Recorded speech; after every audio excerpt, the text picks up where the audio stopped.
the process in the process of accepting and processing credit card and non-credit card transactions.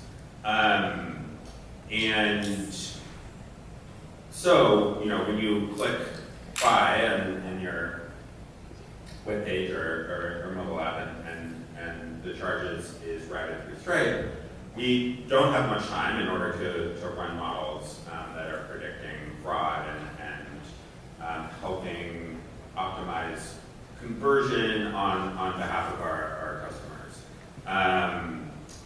And so we have many ML models that run in the couple hundred milliseconds that we give ourselves to process the charges on the Stripe side. Then the transaction is sent along to the credit card networks and the issuing banks. And so actually there's a lot that happens outside of Stripe's control. But in those couple hundred milliseconds, we are serving features, running ML models, making predictions, and kind of like routing the charge through a complex web of decisions. And that means we care a lot about latency, and so when we are shipping new models, we're running experiments that are trying to understand the impact of those models on latency, because it's not enough just to ship better performing models. They also have to be running quite quickly. So we pay a lot of attention there, and we pay a lot of attention to our ML serving and feature store and feature serving infrastructure. And I'm happy to talk more about that, but that's kind of been that infrastructure has been a game changer in terms of our ability to reason about latency, but also develop state-of-the-art models on top of it, while optimizing for performance and without taking too long to make the predictions. In some moment, have you had to make the decision of making the trade-off, say, having a much better model in terms of performance, but sacrificing latency? I would like to know more about the discussion in terms of developing that. Okay, is this a real constraint or not? What happened? Yeah, for sure, we can come up with all kinds of ideas that improve fraud detection, but take too long to run. And so there are conversations about okay, are we willing to take 10 extra milliseconds for this level of performance? What we found actually is that over time, we can make the feature serving and model serving aspects of our infrastructure faster in general. And so we've seen a lot of improvements on the infrastructure side that let us then test the crazy new ideas. But absolutely, we will gate production models on latency constraints, just as a hardware. We cannot go over this sort of P95 or P99. And how was the experience of trying to fill out the infrastructure you need? You decided to start, okay, let's build from scratch, let's go to the market, see what we can find there. Yeah. It was painful, actually. So when I got to Stripe, which was about 7 years ago, all our ML infrastructure was built in-house. And Stripe in general, we're sort of,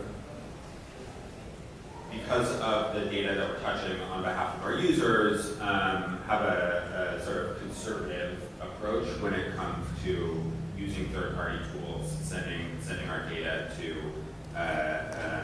third-party companies. And so when I got there, we had built everything in-house. It was very hard to use, very hard to optimize. And there were a handful of people at the company who could build new features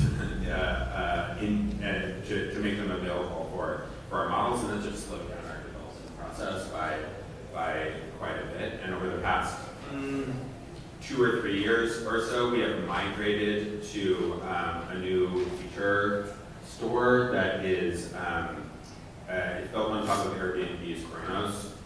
For those familiar, we have our own sort of internal fork of it called that we co-developed with Airbnb called Shepherd. But that's just like changed the game really for the speed at which we're able to run experiments and ship new models. And lowered the bar in general for the number of people that can contribute to doing those things. And so that's been a huge difference for us. Can you give us a particular example, let's say, for a data scientist that in the previous stage had to do a bunch of things. Now, how's the development process for building a new model? Yeah, I would say that in the previous stage, data scientists would either have to pair with someone who was knowledgeable about this one system that we had built in-house in order to ship new features, and so that would be a months-long process. And today, data scientists can build new features into the tooling in days or weeks, and so it's really that like 10x style improvement that has just like helped us move forward so much faster. But more than that, it's just democratized the process because we're no longer bottlenecked on this one team to help us understand the intricacies of some system that we had built in-house. And so now the real win is that so many more people can And what was the kind of features, let's say, in terms of the characteristic of the system that you selected that maybe other systems don't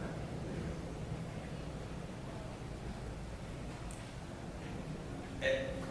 Yeah, it's a good question. I sort of don't have at the tip of my fingers kind of like a full understanding of the whole market of systems that you might build into, but I think the capability that we really need is sort of consistency between online and offline features so that we can back test confidently and have the guarantees that the data we are seeing in our tests is going to be the same when we go online. And so that's whatever that's the main set of features that we need to deliver value and that have led to that sort of democratization. You mentioned that the ability of running experiment in global lab. So I would like to know more about whether you had to build or use another infrastructure for running experiment, the type of experiments that you run, and Spark. And the other question I have about the experience is how is the culture of running experiment in the company? That was a wide set of questions. At Stripe, we are running all kinds of experiments. I think on the infrastructure side, we have our own, again, we're sort of have a homegrown experimentation platform, which has pros and cons. The main pro side is we have complete control over everything that it does and can kind of like deeply integrate the randomization and the metric collection and reporting into our systems because they have to operate at low latency inside of the charge path in exactly the way we want. The cons then of course are well, there's a system that we have to build and maintain and make improvements on top of. So that can slow us down. Sometimes also at the infrastructure level. I'd say Stripe broadly, and this is sort of true of our ML models and our processes in general, we operate at sort of two different scales. First scale we're operating on is the high volume transaction level. And so we run a ton of experiments in the back end for payments processing where we're paying attention to conversion rates, auth rates, cost of executing payments, the latency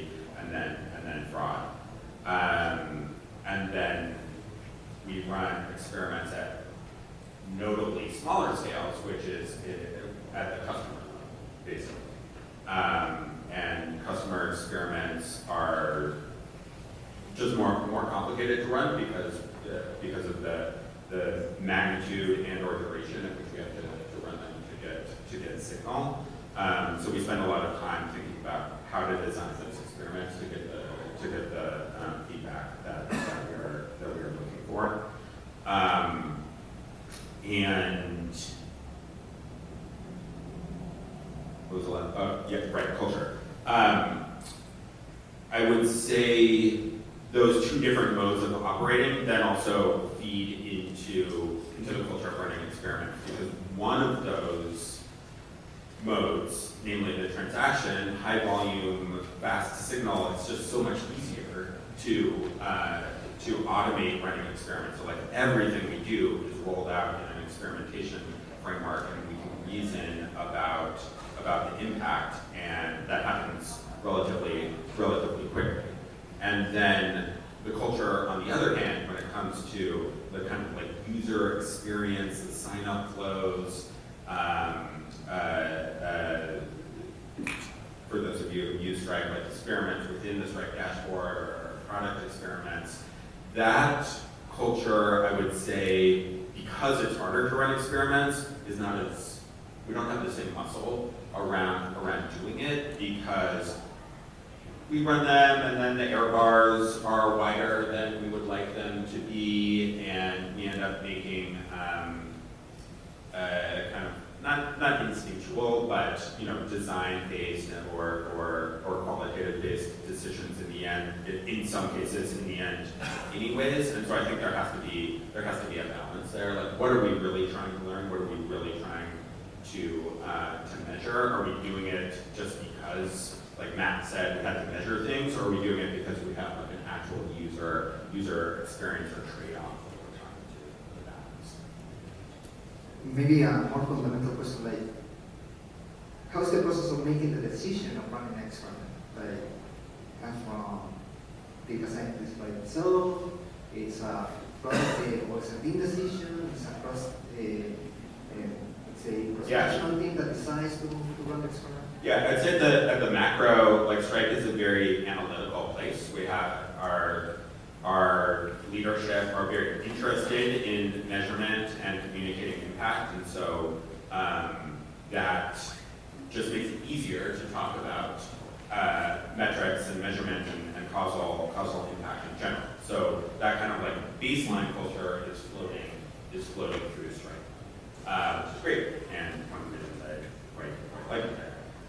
Then in the micro, I think this question of, well, what are we really trying to learn? What trade-offs are we trying to perform is important. And that's where the kind of like devil meets the details. Like, can we actually give enough signal to understand the trade-offs? But to your question, we are working very closely between data science and product teams to answer that exact question. When do we need to run experiments? What are we trying to learn? And then after the fact, like, what happened? What did we learn? What is the decision moving forward? And we definitely have had cases where we decided not to ship things.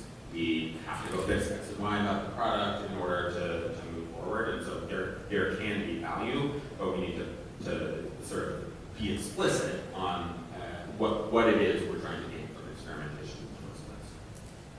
Also, and related to that, like interaction between product and data science, how the company is organized in general, in terms of there's a kind of regular interaction, but each team do their things, or you create and sell, let's say cells, some things. So Stripe is organized quite functionally. So we have a data science team, but we operate on what I refer to as a hybrid embedded model, where every data scientist on the team is partnered with a product team or an engineering group or a business team. And we're really like operating in close concert day in and day out with those teams. So we're going to their stand-ups and their planning sessions and their offsites and their happy hours, or just like whatever it is, we are sitting there with the teams. You replaced it for a vendor, like even open source, right?